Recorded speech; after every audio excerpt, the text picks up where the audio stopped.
আমি আরমান, 18 বছর বয়স। ঢাকার গুলশানে পিঙ্ক সিটি নামক আবাসিক এলাকায় থাকি। আমার জীবনে একজন মাত্র মানুষ, তিনি আমার মা। আমার বাবা নেই। আমি যখন 5 বছর তখন বাবা মারা গেছে। আমার কথা ভেবে মা কখনো বিয়ে করেনি। যাই হোক, আমার মার পরিচয় দিই। 37 বয়সী আমার মা একজন স্কুল শিক্ষিকা। তাও যেমন তেমন নয়, বাংলাদেশের 1 নম্বর English medium school and college স্কলাস্টিকার শিক্ষিকা আমার মা। আমার মা প্রচণ্ড স্মার্ট একজন নারী। সব কাজে সে পারদর্শী। আমিও ওই কলেজেই পড়ি। মা একই সাথে বাসার এবং কলেজের সকল দায়িত্ব সামলাচ্ছে সফলতার সাথে। পৃথিবীতে আমার কাছে আমার মার চেয়ে সুগঠিত সৌন্দর্যময় নারী আর একটাও নেই। আমি কখনো মাকে বাজে নজরে দেখিনি।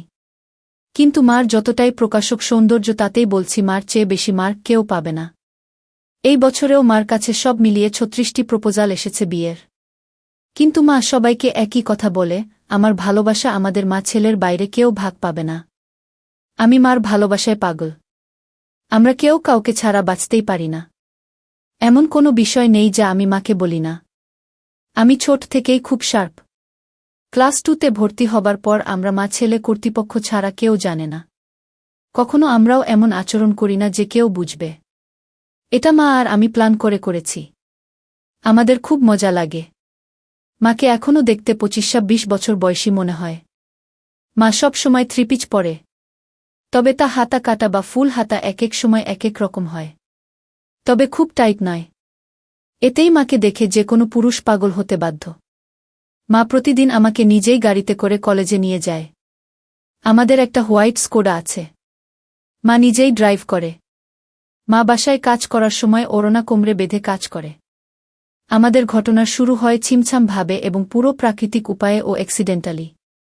একদিন আমি একটা পড়া বুঝার জন্য মার রুমে ঢুকলাম। রুমে ঢুকেই আমি ও মা সামনাসামনি ও দুজনেই হয়ে গেলাম। কারণ মা মাত্র গোসল করে বের হয়েছে এবং শুধু টাওয়াল পরা ছিল মা। আমি কয়েক সেকেন্ড কোনো কথাই বলতে পারিনি। চোখ মার উপর থেকে সরছে না। কিন্তু লজ্জা পেয়ে মার চিৎকারে আমিও একটা চিৎকার দিয়ে বেরিয়ে আসি সরি বলতে বলতে। এসে বাহিরের দরজার পাশে দাঁড়িয়ে বলি, সরি মা, আমি পড়া বুঝতে এসেছিলাম। পরে বুঝে নিব। এই বলে আমি আমার রুমে গিয়ে খাটে বসতেই মার দেখা এই পলকে সৌন্দর্য চোখ থেকে সরাতে পারছি না। হঠাৎ বুকটা ধরফর করছে। চোখ পড়ল প্যান্টের দিকে। আমি ভয় পেয়ে গেলাম। দেখি প্যান্ট ফুলে ঢোল হয়ে আছে। আমার মন ভাঙচুর হয়ে যাচ্ছে মাকে এমন রূপে দেখে। কখন যে ঘুমিয়ে গেলাম বলতেই পারি না। ঘুম ভাঙতে দেখি তখন সন্ধে হয়ে গেছে। উঠে ফ্রেশ হয়ে বের হলাম রুম থেকে। সামনে মা পড়ে গেল। ড্রয়িং রুমে বসে টিভি দেখছে আর সালাদ কাটছে। আমায় দেখে হাতে ইশারায় পাশে বসতে বলল। আমি বসলাম। মা একটা হাতাকাটা ব্রাউন সালোয়ার কামিজ পরা ছিল। সুন্দর লাগছে। কিন্তু মার চেহারা দেখে মনটা ভেঙে গেল। আমার সর্বতুল্য মাকে নিয়ে কি সব বাজে চিন্তা করেছি আমি, ছিছি। হঠাৎ মার ধাক্কায় সম্বিত হল। আম্মু, কি হলো বাবা? কি ভাবছিস চুপ করে? আমি, না আম্মু কিছু না। তোর জন্য বিরিয়ানি রান্না করেছি। আয় খাবি চল। মা একদম স্বাভাবিক হয়ে আছে। হয়তো নিজেও লজ্জা ঢাকছে। আমি, আজ আমায় খাইয়ে দিবে আম্মু? মা আমার দিকে এক পলক অপরূপ দৃষ্টি করে চেয়ে বলল, আয় কাছে আয়। আমি হাত বাড়ালাম। কিন্তু মা আমাকে অবাক করে দিয়ে হাত ধরে কাছে নিয়ে তার কোলে থাইয়ে বসিয়ে দিল। আমি বুঝতে পারছি না হঠাৎ এমন করল কেন। কারণ বড় হয়েছি বলে হয়তো এতদিন এমন কোলে নেয়নি। এজন্য অবাক লাগছে। আম্মু, জানিস বাবা, তোকে নিয়ে আমার অনেক স্বপ্ন। আমি জানি মা। আমি বড় মানুষ হয়ে দেখাব। আম্মু, তুই বুঝছিস না। আমি চাই না তুই টাকা পয়সা কামানোর জন্য জীবন পানসে করিস। আমি মানে? আম্মু মানে হলো কখনো টাকার পিছনে না ছুটে খুশি থাকতে চেষ্টা করবি। টাকা এমনি আসবে। আমি, ও আচ্ছা। মা আমাকে খাইয়ে দিল। এমন মাসুম মার প্রতি রাতে কি নাকি ভেবেছি আমি, ছি। ভেবেই খারাপ লাগছে।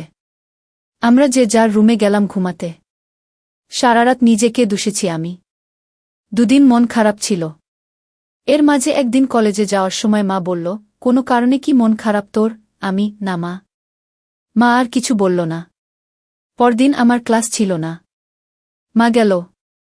হঠাৎ ফোন করল মা। আম্মু, গোসল করে তাড়াহুড়ায় আমার কাপড় মেলতে ভুলে গেছি। একটু নেড়ে দে প্লিজ। আচ্ছা মা।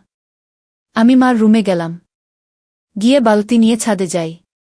নাড়তে গিয়ে প্রথমে ছিল কামিজ, তারপর সালোয়ার। এরপরে বাকিগুলোও দেখি। দেখে আমার বুক ধরফর করতে লাগে। দেখলেই বোঝা যাচ্ছে এটা নামিদামি ব্র্যান্ডের। হাতে তুলতে হাত কাঁপছিল। আর কি সুন্দর ঘ্রাণ ওগুলো থেকে, কি বলবো। আমি হতবিহ্বল হয়ে গেলাম। কারণ পৃথিবীতে ৭০০ মিলিয়নে একজনের ভাগ্যক্রমে একই সাইজের হয়, আর তা আমার মার ভেবেই মাথা নষ্ট হয়ে গেল। পাগল হয়ে যাব মনে হয়, এমন দশা। আমি কোনোমতে ওগুলো একটা সাইডে নেড়ে দিলাম যেন বাহিরে কার চোখে না পড়ে। দৌড়ে রুমে এসে পড়ি। ইচ্ছা করছিল একটাবার হাত দিয়ে শান্তি করি। কিন্তু এর ভয়াবহতা বিশাল বলে নিজেকে সামাল দিই। এরপর ইন্টারনেটে দেখতে লাগলাম এসব চিন্তা নিয়ে। দেখি অসাধারণ বিষয়। স্বামী মারা গেলে ছেলেই মায়ের দায়িত্ব নিবে এবং সব খেয়াল রাখবে, তা শারীরিক মানসিক সব হতে পারে, এটা বেদে লেখা। নারী অন্য কোনো দেহের সাথে জড়াতে না চাইলে বাসনা পূরণ করা সন্তানের দায়িত্ব। আমি কি করব বুঝতে পারছি না। এসব ভাবতে ভাবতে ঘুমিয়ে গেলাম। উঠলাম মার ডাকে। দেখি মা সামনে দাঁড়ানো। বসল বিছানায় ও আমার মাথায় হাত বুলিয়ে বলল, ঘুম হলো সোনা? আয় খাবি আয়। আমি উঠে গেলাম ডাইনিং রুমে। মা চা বিস্কিট এনে বলল, চল ছাদে বসি। আমরা ছাদে বসলাম। গিয়েই মা কাপড় দেখে বলল, আমি আজ ভুলেই গেছিলাম। এই রে, আমার ওই কাপড়গুলো কোথায়? আজ কি ধুইনি নাকি? না মা, ওই পিছনে আছে। এমনভাবে বলল যেন ছেলের সামনে এগুলো কোনো বিষয় না। মা সব কাপড় তুলে হাতে নিল। আম্মু, গরমের ছুটিতে দিয়ে দিল। বলো কোথায় যাবে ঘুরতে? আমরা তো বাসায় সময় কাটাই না। চলো এই ছুটি বাসায় নিজেদের সময় দিই। মা অপলক তাকিয়ে আছে আমার দিকে। কি মা? ভুল বলেছি। মা আমার গালে হাত বুলিয়ে বলল, কোনো ভুল বলিসনি সোনা। তুই অনেক বড় হয়ে গেছিস বাবা। Love you baby. বলেই মা আমায় জড়িয়ে ধরল। এটা অবশ্য সব সময় হয়। কিন্তু আজ ভিন্ন একটা ঘ্রাণ আসছে মার গায়ে। এটা মমতা আর কি একটা ভিন্নতা বুঝলাম না। তো পরদিন আমি টিভি দেখছি আর মা ঝাড়ু দিচ্ছে। আমি দেখলাম মা আজ ওড়না পরেইনি। আর ঝাড়ু দেওয়ার সময় সব ঝলক দিচ্ছে। আমি জানি না কেন চেয়ে চেয়ে মাকে দেখছিলাম। হঠাৎ একবার আমিও মার দিকে তাকালাম, মাও তাকালে, চোখাচোখি হল। আমি খুব ভয় ও লজ্জা পেয়ে গেলাম। মা না জানি কি ভাবছে। আমি আর তাকালামই না। ভয়ে ভয়ে আছি, কি যেন বলবে আমাকে। এমন সময় কাজ শেষ করে এসে মা পাশে সোফায় বসল, আমার গা ঘেঁষে আমার কাঁধে হাত রেখে। আমি ভয়ে কাঁপছিলাম। মা বলল, আরে কি দেখছো এসব? চলো রেসলিং দেখি। তুমি দেখো না? আমি অবাক হলাম। আমি রেসলিং দেখে না। আমি মাথা নেড়ে না বললাম। মা বলল, বিয়ে ম্যান। এ যুগে রেসলিং দেখো না তা হয়? দাও রিমোট দাও। মা রিমোট নিয়ে চ্যানেল পাল্টে রেসলিংয়ে দিল। আন্ডারটেকার আর ট্রিপলিচের খেলা চলছিল। মা এত মজা করে দেখছিল যে আমিও কেমন ঘুলে মিলে গেলাম। হঠাৎ করে আমায় বলল, তোমার কাকে পছন্দ? আমি তো দেখি না। কিন্তু আন্ডারটেকার। আম্মু, এই তো আমার ছেলে। সে খুব জোশ। আমি তো হয়ে গেলাম। মার প্রতি একটা কৌতূহল হল। মাঝে এনবি ও মার্গারেটের লাইভ হবে এটা বিজ্ঞাপন দিল। আমি মনে করেছি হয়তো মেয়েদের খেলা দেখবে না আমি সামনে থাকায়। কারণ মেয়ে খেলে ছোট কাপড় পরে। কিন্তু মা আমায় অবাক করে দিয়ে আরও গা ঘেঁষে বসে বলল, এবার মজা হবে। বলেই জুস আর পপকর্ন নিয়ে এলো। আমি উঠে যাচ্ছি লজ্জায়। মা আমায় থামিয়ে বলল, আরে বস। মজা হবে এদের খেলায়। আমি মার্গারেট আর তুই এনিবি, ঠিক আছে? আচ্ছা। খেলা শুরু হলো। দুজন ছোট ছোট সেট পরে এসেছে। মা বেশ মজা করে দেখছে। আমি শুধু মাকে দেখে অবাক হচ্ছি। মাঝে এর দিলে মা তখন আমার দিকে ফিরে আচমকা বলল, তুমি আমাকে বন্ধু মনে করো? আমি হঠাৎ একথা শুনে অবাকই হলাম। আম্মু, অবাক হবার কিছু হয়নি। উত্তর দাও সোনা। আমার আর কে আছে তুমি ছাড়া? তুমিই তো আমার সব কিছু। আম্মু, তাহলে একসাথে মায়ের সাথে ফ্রি হতে সমস্যা হচ্ছে কেন গাধা? এটা জাস্ট খেলা। আসলে ওরা ছোট কাপড় পরা। তাই মা ছেলে একসাথে এসব দেখা। এজন্য লজ্জা লাগছে। মা হাসতে হাসতে শেষ। আম্মু, আরে বোকা ছেলে, আমি না তোর মা? লজ্জা কিসের আমার সাথে? এগুলো অনেক আগের মূর্খ সমাজে চলত। এখন না। শোনো, আমরা মা ছেলে ছাড়া আর কেউ নেই আমাদের জীবনে। আমরা চিল করব না তো কে করবে বলো? আমি মানে আম্মু, মানে আমরা একসাথে এগুলো দেখলে কিছু হয় না। আর এগুলো পড়ার জন্য এমন লজ্জা কেন? তুই পড়িস না নাকি? আমি আম্মু, আমিও তো পড়ি। তাতে কি হয়েছে? এসব উল্টপাল্ট কথা বলবি না। পোশাক কখনো মানুষের স্বভাব থাকে না। মনে বিষ নিয়ে যদি বুরখা পরে ঘোরা হয় তাহলে বুরখা পরার কোনো মানে নেই। এটা মাথায় রাখবি। আমি মাথা নাড়লাম। এরপর খেলা শুরু হলে দেখা শুরু হলো আমাদের। হঠাৎ মা বলল, চল বাজি হবে। আয় দেখি কে জিতে।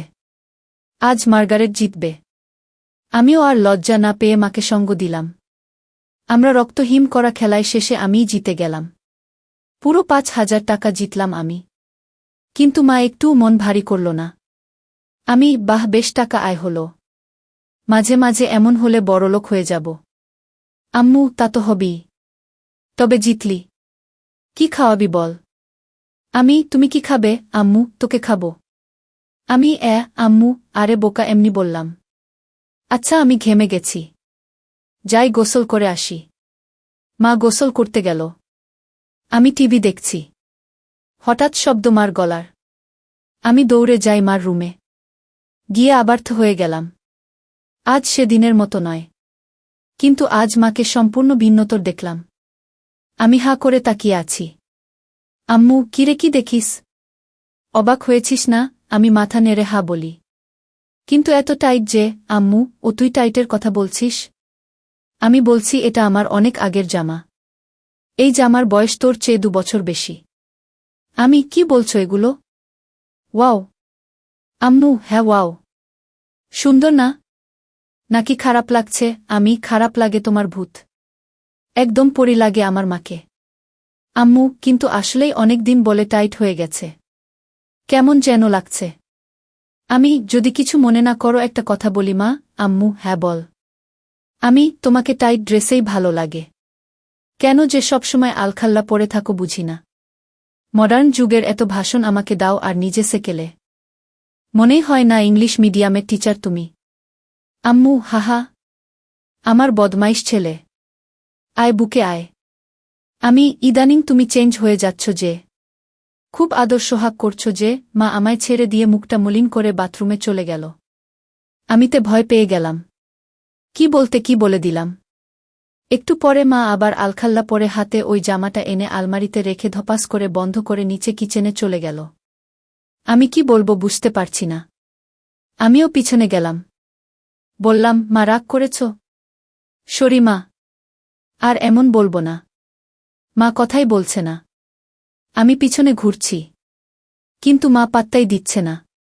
শুধু চোখে পানি ভরে কাজ করছে। কিচেনের জিনিসে রাগ ঝাড়ছে।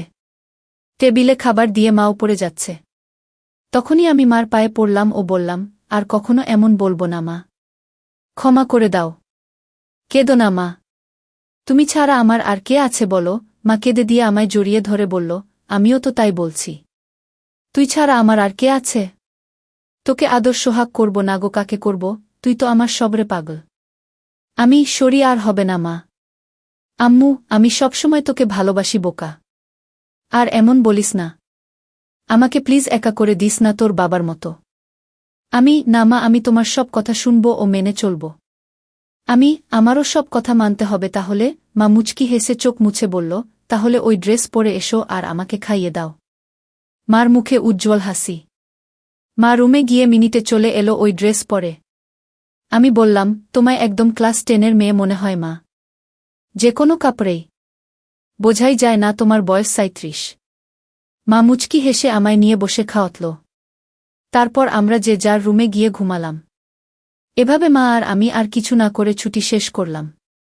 ছুটির পরে আমাদের কলেজে একটা সাংস্কৃতিক অনুষ্ঠান হয়। সবাই নাম দেয়। আমিও নাম দিই গানে। আমরা পারফর্ম করি, অনেকেই অনেক রকম করে। মেয়েরাও পারফর্ম করে ড্যান্সে। হঠাৎ একটা ড্যান্স চালু হয়। দেখলাম কয়েকজন মাঝবয়সী নারী ঘোমটাস দিয়ে স্টেজে উঠল। এরপর গান চালু হতেই ঘোমটা খুললে আমি আকাশ থেকে পড়লাম। মা লিডিং ড্যান্সার আর মারাত্মক লাগছে তাকে। মা একটা হলুদ শাড়ি পরেছে যা মারাঠি স্টাইলে বাঁধা ও নাভি বরাবর। এতেই সবার হৃদস্পন্দন বাড়িয়ে দিল। সবাই হুররে করে অনুষ্ঠান শেষ করল। আমি আমার মা এত সুন্দর নাচে তা জানতাম না। ছেলেরা সবাই তো বলছেই, সাথে মেয়েরাও বলছে ম্যাম খুব হট। আমার খুব গর্ব হলো এটা শুনে। আমরা বাসায় গিয়ে আমি মার সাথে কথা বলছি না। মাতা দেখে বলল, কি হয়েছে আমার প্রাণ ভোমরা? আমি, ইস আবার প্রাণ ভোমরা বলছে। কখনো তো বলনি নাচতে পারো। আমাকে তো কখনো নাচ করে দেখাওনি। মা আমার কাছে সোফায় বসে গা ঘেঁষে বলল, এই যে মশাই, আপনাকে সারপ্রাইজ দিতেই বলিনি আগে। এখন আপনিও তো অবাক হলেন তাই না? আপনার জন্য এত কিছু করলাম আর আপনি যদি মন খারাপ করে থাকেনও তাহলে হয়? সরি। আমি, আচ্ছা ঠিক আছে। তুমি এত সুন্দর নাচতে পারো আমি জানতামই না। আর কি ড্রেস পরেছ তুমি ওখানে, আমি অবাক। কখনো তো এমন খোলামেলা পোশাকে দেখিনি। আম্মু, খোলামেলা কই? এত মারাঠি স্টাইল। আর খোলামেলা কি বলছো? আমাকে কি খুব খারাপ লাগছিল? আমি, নাউজুবিল্লাহ। তোমাকে আর খারাপ লাগবে তা অসম্ভব। পৃথিবীর সবচেয়ে সুন্দর নারী আমার মা, আর তাকে খারাপ লাগবে? তোমায় মারাত্মক লেগেছে মা। মা আমার গাল ধরে বলল, হুম, থ্যাংক ইউ। আম্মু, মা একটা কথা বলি? আম্মু, হ্যাঁ বল। আমাকেও একদিন নেচে দেখাবে প্লিজ? আম্মু, তুই আমার নাচ দেখবি? ভালো লেগেছে, আমি ভাবতেও পারিনি এত সুন্দর নাচ তুমি। আজ সবাই তোমার প্রশংসা করছিল। প্লিজ মা, দেখাবে বলো না? আম্মু, অবশ্যই দেখাবো সোনা। আমার পৃথিবী তুই। আর তোকে খুশি করতে সব করতে পারবো। বল কি ড্যান্স দেখবি? আমি, যেই কস্টিউম আছে তার বিচারেই যা ইচ্ছা তোমার। আম্মু, আচ্ছা তুই বস, আমি আসছি বলে মা পালালো রুমে। একটু পরে এসে আমায় পুরো চমকে দিল। মা একটা শাড়ি পরেছে যা ট্রান্সপারেন্ট মেরুন রঙের, ফলে সব উদীয়মান। দেখে আমি সোফা থেকে দাঁড়িয়ে যাই। মা আমায় এমন উঠতে দেখে বলল, এখন আমি তোর টিচার নই বোকা। দাঁড়াচ্ছিস কেন? আমি যেন কেন বলে দিলাম, তোমায় আজকে সত্যি অসাধারণ হট লাগছে মা। বলার পর খেয়াল হলো আমি কি বললাম।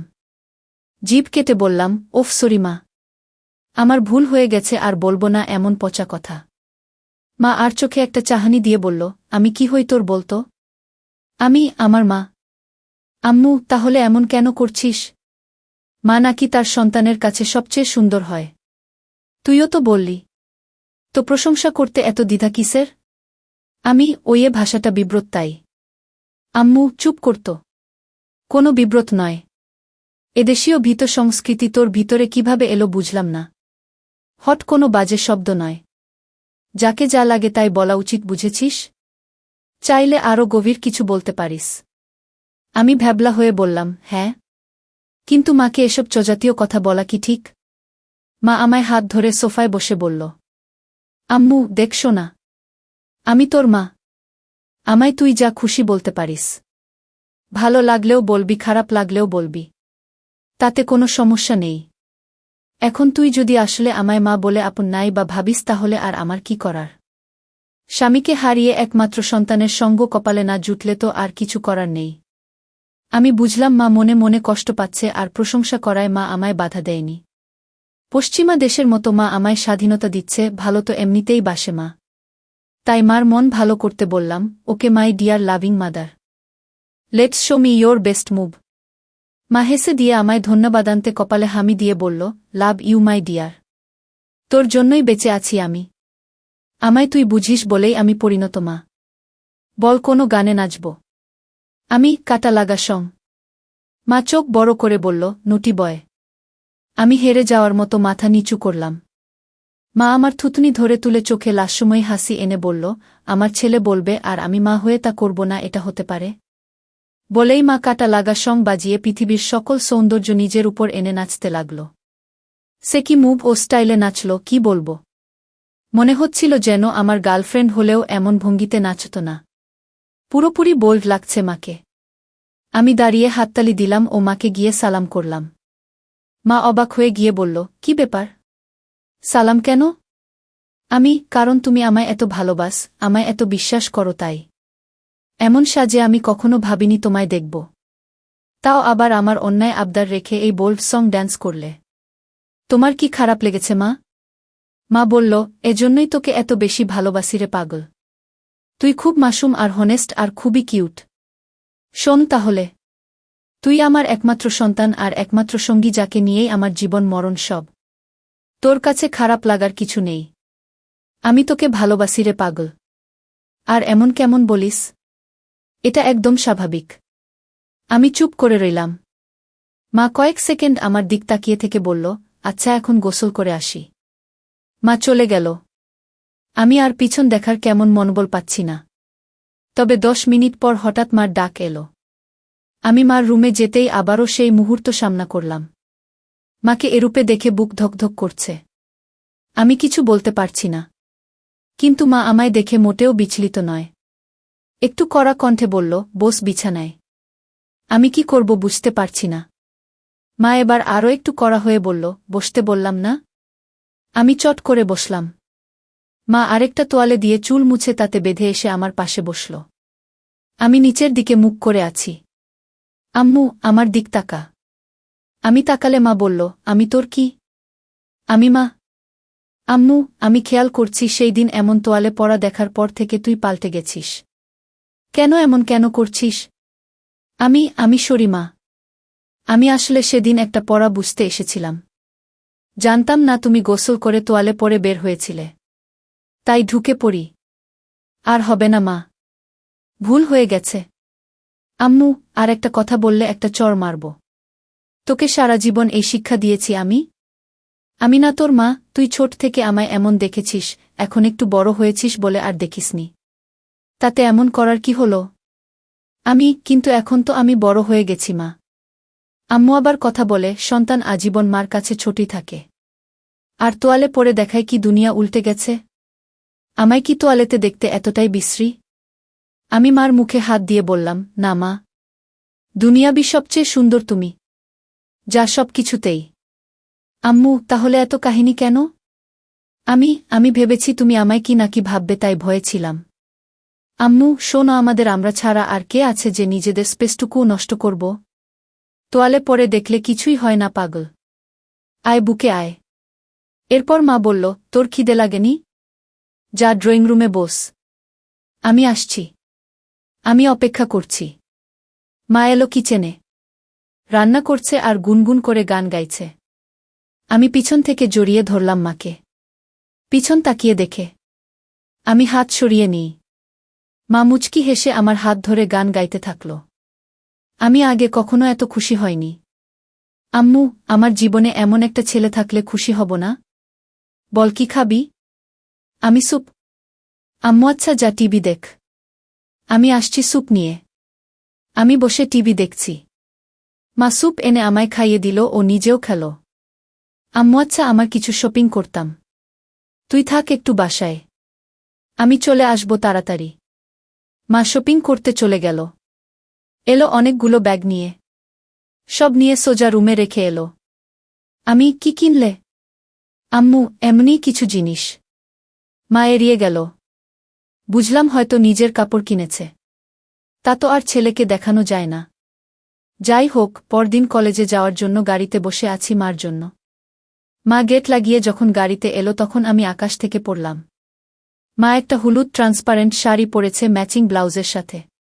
আমি আকাশ থেকে পড়লাম মাকে এমন রূপে দেখে। মা আমার চেয়ে থাকা দেখে বলল, কি হলো এমন তাকিয়ে কেন আছিস? তুমি অনেক পাল্টে গেছো মা। মা মুচকি হেসে বলল, এটা কি তোর খারাপ লাগছে? আরে না না। আমার কাছে উল্টো ভালো লাগছে। মা চোখ কুঁচকে বলল, ভালোটা আবার কেন? আমিও চাই তুমি নিজের জীবন সাজাও। ভালো ও খুশি থাকো। পোশাকটা না হয় তারই শুরু। মার মুখে উজ্জ্বল গর্বের হাসি। I am proud of you baby.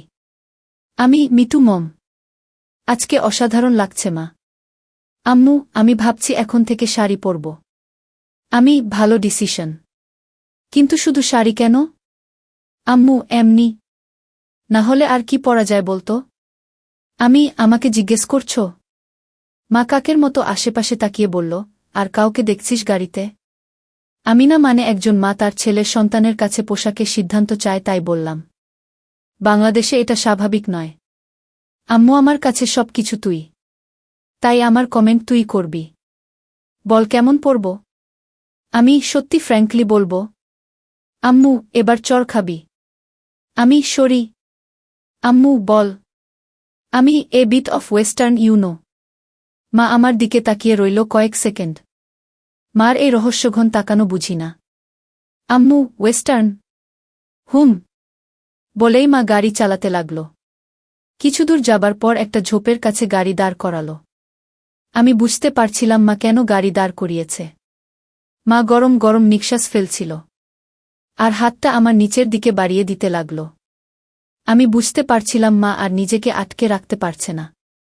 নিজের ছেলের সাথে সেই নিষিদ্ধ কাজটা করতে চাচ্ছিল।